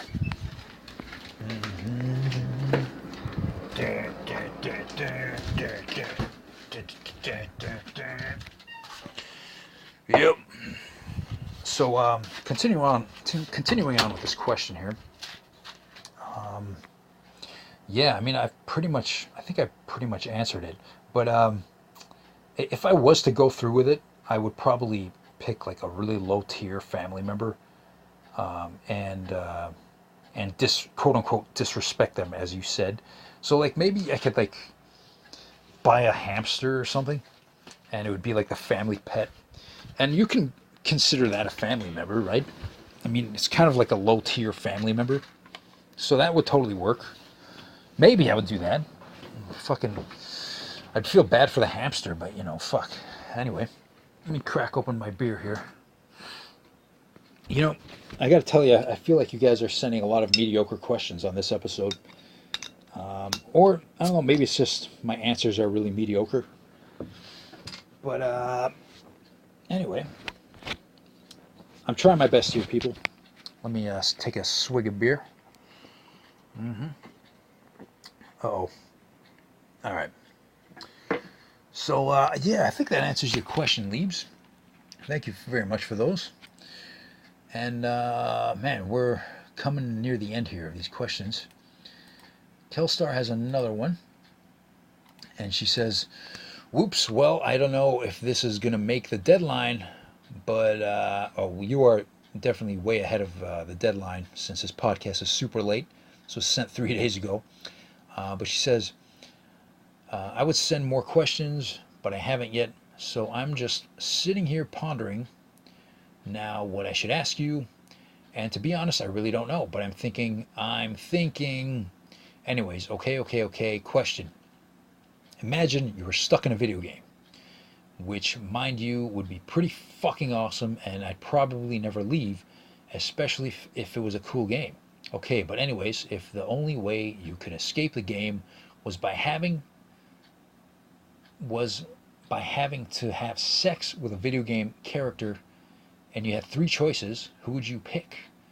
A. Bowser, B. Samus Aran, C. Link. Well, fuck, that's a really easy answer, lady. You only gave one female character, and she's actually pretty attractive. I mean, why the hell would I not pick B? Jesus, lady. Why would I pick Bowser, a fucking giant fucking prehistoric dinosaur? And why would I pick Link, an effeminate soy boy? Nah, he's not a soy boy. He's pretty cool, but you got to admit he's kind of effeminate looking. Yeah, he looks like a huge fag, but he does pretty badass stuff. So you got to respect that. Yeah, but Jesus Christ, that's like the easiest answer I may have ever given. I may have ever given on this little show here. That was really easy to answer. I mean, Jesus Christ. Jesus, lady. Fuck. Anyway, absolutely Samus Aran. No, there's no question about it. All right. Anyway, moving along. I believe this is the last question here. This is from She Says. So let's make this a good one. B. Let's see what we got here. This is going to end the podcast here. Let's see. Is Disney World a people trap operated by Mickey Mouse? Why is there a D when it's fridge, but not when it's refrigerator? Why? Also, why the fuck did you delay your podcast 2 days? Smirky face. Okay, let's go through these questions here. Is Disney World a people trap operated by Mickey Mouse? You know, I was actually listening to a podcast a while back. It's called Deep Fat Fried, and they were discussing Disneyland, right? And then in the beginning stages of Disneyland, Walt Disney was literally trying to make it his own fucking society, like basically like a country within a country, and they were gonna have like their own laws and shit. And maybe I'm exaggerating a little bit, but that was kind of the idea, and it didn't really go through, obviously. But they are kind of their own fucking little place, you know. They have like Disneyland is fucking huge, and yeah, man, they got their own little thing going on, and it is pretty much a fucking people trap, you know. They want you there, they want to keep you there because it makes them money, and yeah, they basically monetize humanity. So. Yeah, that's about it. And your second question really hits home with me because it's actually a question that I was asking a lot in my beginning days of WireClub. Like, why is there a D in fridge, but it disappears in refrigerator? Like, I would like to know the answer to that. I would very much like to know the answer to that because it doesn't make any fucking sense. And the English language is all sorts of fucked up. And it's retarded, and it doesn't make any sense, and it's fucking stupid. And your last question, why did you delay your podcast 2 days? Well, it's actually, it is officially June 14th now, so it's delayed like fucking 5 days. But the reason it's delayed is because I was busy. Oh yeah, I was fucking busy. I was busy doing stuff. Anyway, I believe that was the last question. And looks like Brenda actually has a new selfie on her profile, and it's it's very nice, very nice. Damn. Okay. Well, I would like to actually revisit the Canada chat room now to see if it's more lively. See if I can read some shit that's going on here for the podcast. Let's see. I'm going to enter here, but no one's going to see me. Okay, yeah. Looks like it's more lively now. Guacamole is dope. She said DS isn't racist. Sluric, it's a very small dose. Artistic Empire. Doc. Guacamole is dope, etc. Girth Brooks. I've never had any beef with her. Sluricus. Hold on, what? Fuck, man. This shit keeps moving. Sluricus, like 1 milligram or something. Artistic Empire, I can teach it. Girth Brooks, her and DS have been on my ass lately. Guacamole is dope. Her duck face pics are annoying. I'm not sure who they're talking about, but Ash Bash, do you have a nice ass? Artistic Empire, or you can search for it. Guacamole is dope. Like, can you not do that with your damn mouth for one damn pic? I'm not sure who he's talking about. Maybe, I assume he's talking about Inked Sin, because, like, every goddamn fucking selfie she posts, she's fucking doing that. And, of course, her boobs are out. Every fucking selfie. Every goddamn selfie. Duck face. Boobs. Anyway, she says, what should I search? LOL. Sluricus. DS is all up in my shit lately, but only when Inked is around. Well, they actually have some sexual history with each other, in case you didn't know. Just to let you know. Anyway, guacamole is dope. Jesus. She says, I don't like relying on any drugs for it, so... Alan Lambkins, she says, is shy. Guacamole is dope. DS is a troll now, too. Artistic Empire. How about I just teach it? Yuki, she says, has a sexy figure. She says, LOL, K, teach it. She says, you have 2 minutes. Artistic Empire. I'm sure there are others in here that could benefit. Yuki, sorry, but I stalked you. Sluricus, D, try the lorazepam. Guacamole's dope. We lost Girth. Sad face. Sluricus, you only use it in emergencies. Artistic Empire. Aside from this, my services cost money for this kind of help, so feel special. She says, laughing my ass off. Oh, please, please don't fucking laugh your ass off. Please don't do that. Thank you. Anyway, drink some more beer here. You know, I don't know how entertaining this is at all, but I'm sure enjoying reading it. Sluricus. Slow, you're not really depending on them. She says, yeah, what are your other services? Artistic Empire. Real fucking shit. Alan Lampkins. I don't know. If she says has a sexy figure, she only has 2 pics.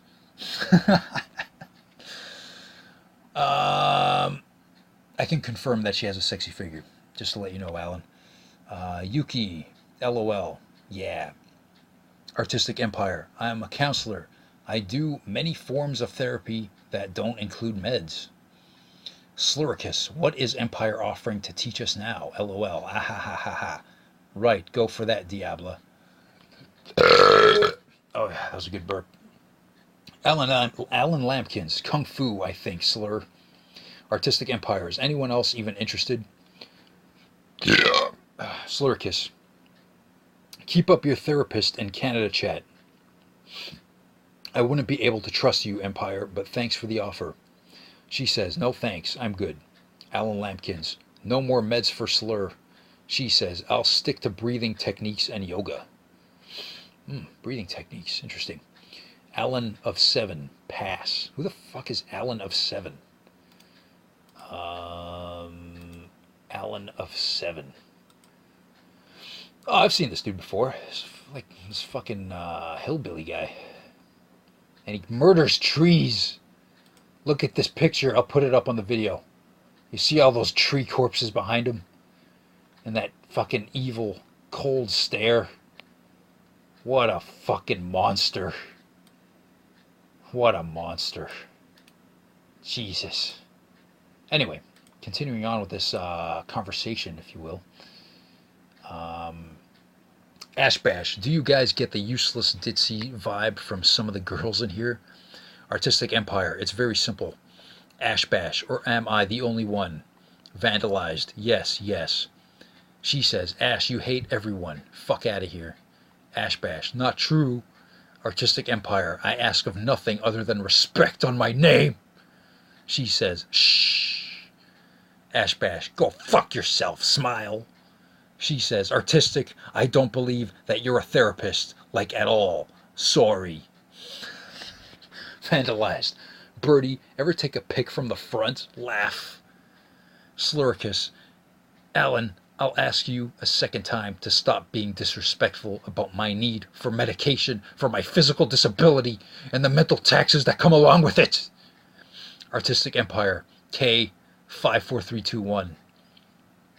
Artistic Empire, no need to believe me. Ash Bash, LOL. Sluricus, now I've disclosed even more to you that I've wanted to in that sentence, so please be respectful. Yeah?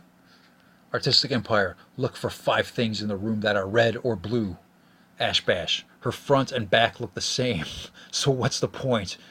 Hashtag wrecked. Wow, what a fag. Shellbay, Alan, stop being a fuckwad. Guacamole is dope. Smoke ciggy.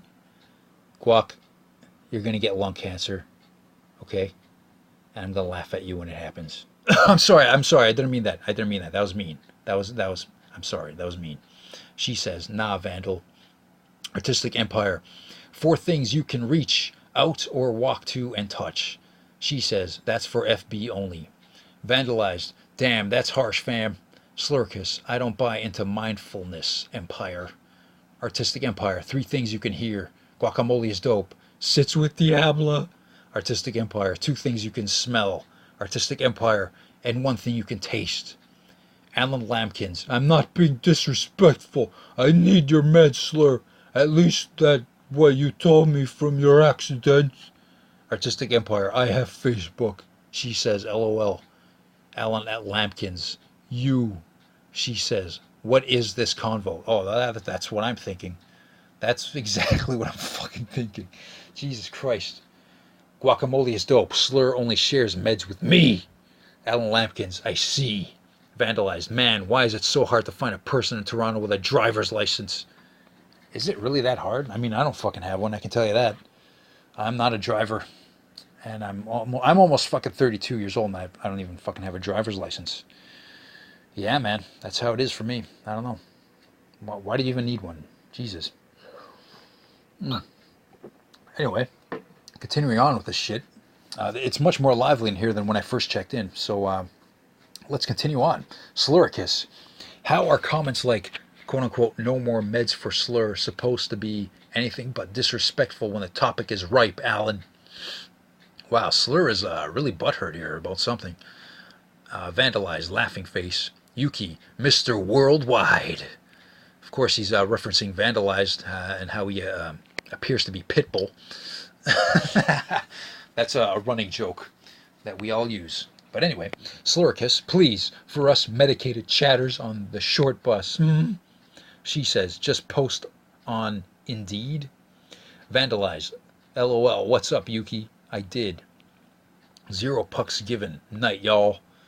Guacamole is dope. Vandal said nobody likes me. Artistic Empire vandalizes. Vandalized. What's up, Art? Artistic Empire. No one has to know. Artistic Empire. I can drive. Yuki. About to sleep, man. Ash Bash. I have a driver's license and I'm in Toronto. Wow. Vandalized. Vic will know. Ashbash. Well, Toronto-ish. Artistic Empire. After a month, I'll be paid. I can get my license in 5 days. She says, Breads! Mad face. Alan Lampkins. It's a real small short bus slur being disrespectful. Vandalized. Ash, you want a job? $3K a month. Guacamole is dope. Brent is boring. Jesus, dude. Guac, you hate on everybody, man. What the fuck? Anyway, Ash Bash, what's the job? Vandalized, plus company car.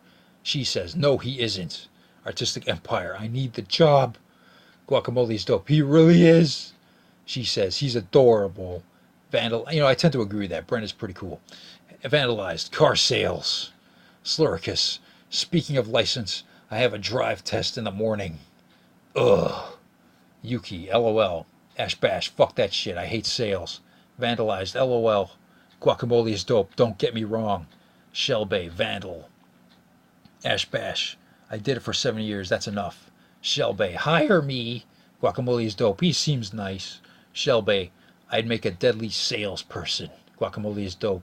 And reasonable and responsible. Shelbay, I know this for a fact. LOL. Guacamole is dope and he's popular. She says, LOL guac. Vandalized. Shell, you're going to have to move to Toronto. LOL. Guacamole is dope and he looks okay. Shelbay, fuck that. Artistic Empire, I will be hiring soon as well. Shelbay, I'm out. Guacamole is dope, but he's really dull. Vandalized. Laughing my ass off. She says, it's because he's hot. Anna Lampkins. Hi, Shelbs. Guacamole is dope. I'm hotter. Fuck. Artistic Empire for group therapy instructions. Guacamole is dope. And I have an ugly guy personality.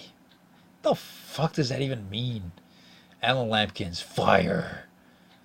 Fire emote. Artistic Empire. I'm not cocky. She says, you just have a narcissistic personality, but it's charming. Artistic Empire. Really? Guacamole is dope. Nobody does it better, though. Shelby. Hi, Alan. Yuki. Guacamole is dope. I am the ladies' man here. No, you're not, dude. No, you are not. I've seen you in action, son. I've seen it. No, you are not. Anyway, Alan Lampkins. Oh, wait. I'm on fire. Yuki. Bruh. Guacamole is dope. Thanks. She says, in a fucked up way. That's why we're the new Wire couple. Oh my god, that's erotic. Guacamole is dope. That means a lot coming from you. Artistic Empire. K, this ain't for me. Alan Lampkins. Hello, Shelbs. How's your day?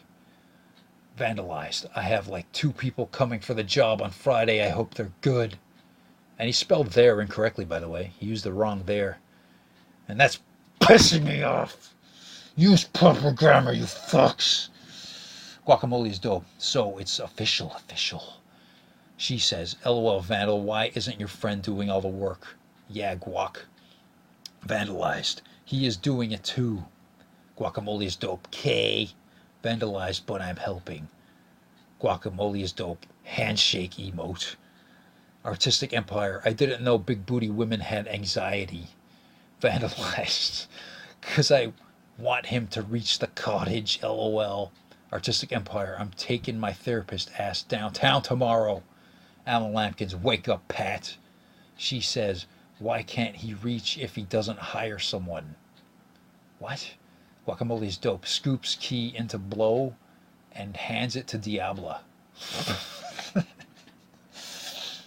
Vandalized. He has no sales guy at the moment, and he has to be open Saturday. Yuki. All right, Nightwire people. Zzz. Guacamole is dope. Vandal thinks hiring people is impressive. Artistic Empire. It is. Guacamole is dope. He wants us to be impressed. Vandalized. I want him to reach on Friday. Jesus Christ. Speak properly, you fuck. Artistic Empire. I am. She says, what the fuck is the dealership called? How isn't there a salesman? Guacamole is dope. It's been his gimmick this week. Vandalized. Fired the last guy for stealing. Guacamole is dope. Next week it'll be some other nonsense. She says, so there was only that one dude working? Vandalized. It's called the Auto Show 2. Guacamole is dope. Like he will be selling his Porsche. Alan Lampkins, she says your door is big. Guacamole is dope because there's no cup holder. Okay, I don't know how much more of this I want to read.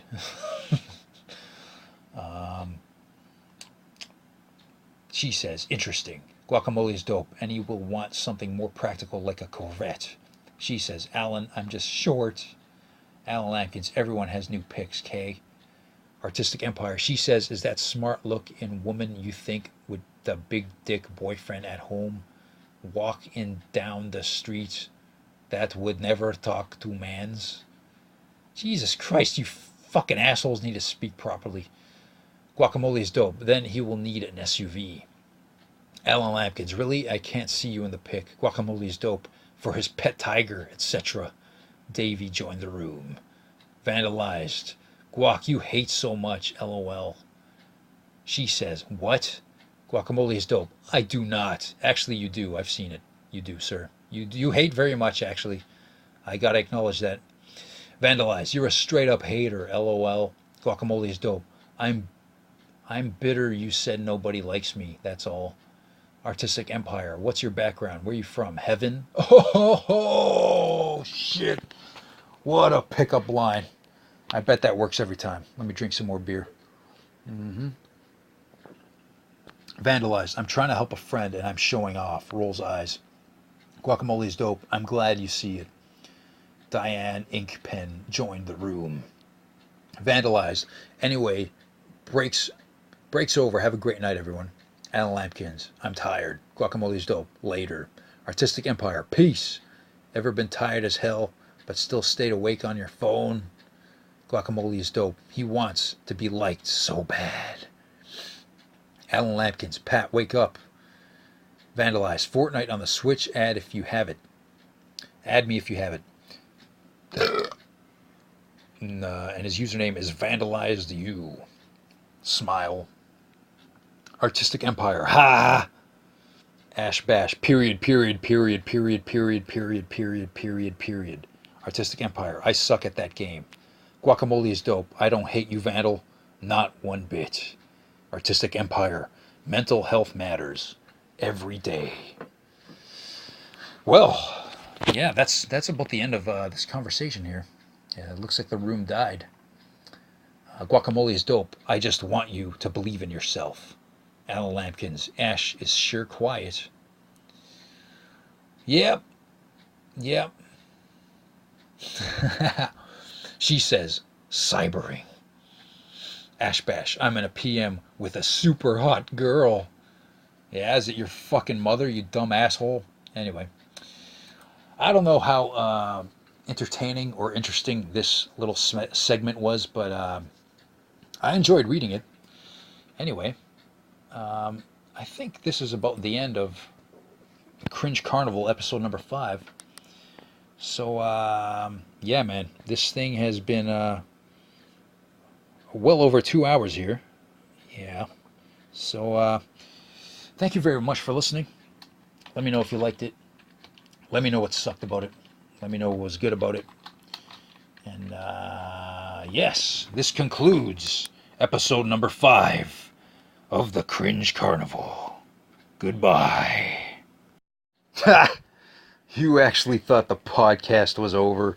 You fucking idiots. I was obviously lying. Anyway, I just really wanted to tell you guys that the actual reason it took me so long to record episode number 5 was because my hamster recently got fired from his job, and I've just been, helping him write a new resume. So that's been keeping me occupied. No, but really, I just wanted to end this thing with some bonus material. End it with something strong, because a buddy tagged me in this story on Facebook, and it's fucking awesome. So I had to share it with you guys. This is an actual police report from Camp Pendleton. Supposedly, this is an actual police report, but it's from the 26th of September, 2015. Abuse of public animal, drunken or reckless driving, Camp Pendleton, San Diego, California. September 2015, male Navy enlisted first-class petty officer exited a bar intoxicated in an attempt to drive a POV equipped with a breathalyzer interlock system. Suspect was too intoxicated to successfully start the vehicle, so he went into the park where he captured a raccoon rummaging in a trash receptacle. Individual utilized the raccoon to blow into the interlock system successfully, but the raccoon became unconscious from being squeezed and was discarded on the floorboard of the vehicle until a short time later, when the raccoon regained consciousness and began to attack the suspect while driving, causing the vehicle to crash into a residential fence. The vehicle came to a complete stop in an in-ground swimming pool. The suspect sustained numerous scratches and bite marks to the hands, face, stomach, and arms. Damn. Yeah, that raccoon took care of business, man. Anyway, goodbye.